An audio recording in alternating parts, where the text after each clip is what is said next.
पृथ्वी, इस विशाल अंधेरे ब्रह्मांड में हमारा इकलौता घर। पर सोचिए, क्या होगा अगर ये घर अपनी जगह से बस थोड़ा सा भी खिसक जाए। चलिए आज इसी सवाल की गहराइयों में उतरते हैं। जरा सोचकर देखिए कि एक दिन हमारी पृथ्वी अपनी तय जगह से, अपने ऑर्बिट से भटक जाती है। ये कोई छोटा मोटा बदलाव नहीं होगा।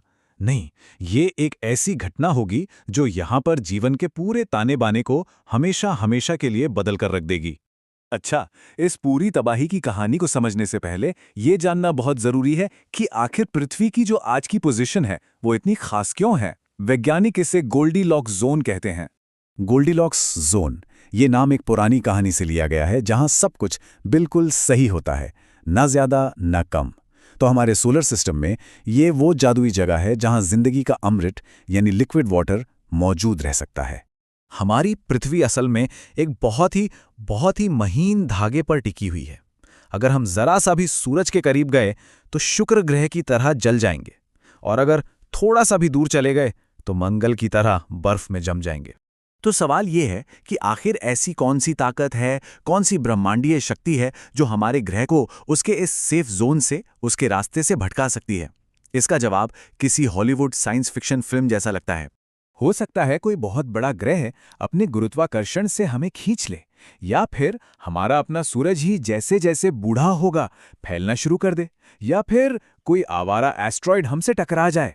इनमें से कुछ भी हुआ तो हम अपने इस सुरक्षित घर से बेघर हो सकते हैं। चलिए अब उस भयानक सफर की कल्पना करते हैं जहां पृथ्वी आग के गोले यानी सूरज की तरफ धीरे धीरे बढ़ रही है। ये एक ऐसा सफर होगा जिसका अंत हम सबको पता है। और पता है, ये एक ऐसा दुष्चक्र है जो खुद को ही और तेज करता जाएगा।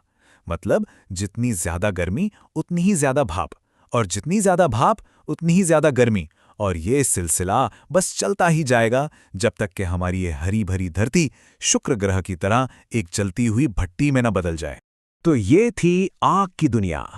अब आग की दुनिया से निकलकर बर्फ की दुनिया की तरफ चलते हैं। सोचिए क्या होगा अगर हमारी पृथ्वी सूरज से दूर अंतरिक्ष की ठंडी गहराइयों में कहीं खो जाए। ये एक बहुत ही खामोश मौत होगी।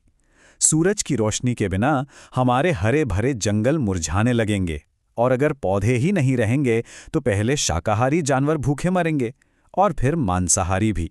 धीरे धीरे पृथ्वी एक बर्फीली कब्रगाह बन जाएगी। तो चाहे हम आग की तरफ जाएं या बर्फ की तरफ, नतीजा तो एक ही है, जीवन का अंत।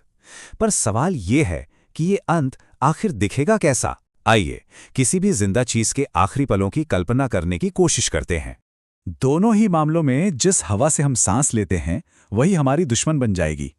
एक तरफ जहरीली गैसों का एक घुटन भरा समंदर होगा, तो दूसरी तरफ जमी हुई हवा का एक ठंडा रेगिस्तान। सांस लेना बस एक सपना बनकर रह जाएगा। और इंसान अपनी आखिरी सांस तक लड़ेगा, ये तो तय है। हम शायद जमीन के नीचे या फिर आर्टिफिशियल गुंबदों में अपनी बस्तियां बनाएंगे, लेकिन ये बस मौत को कुछ वक्त के लिए टालने जैसा होगा। आखिर जब हमारा ग्रह ही मर रहा हो तो हम कब तक बच पाएंगे। एक बात समझना जरूरी है, ये तबाही कोई एक दिन में नहीं आएगी।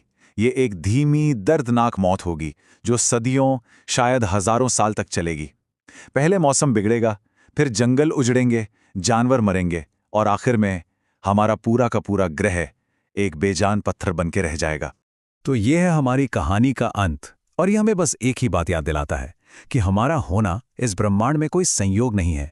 ये एक बहुत ही नाजुक और खूबसूरत संतुलन का नतीजा है, और ये हमारी जिम्मेदारी है कि हम इस संतुलन को समझें और अपने इस अनमोल घर की हिफाजत करें।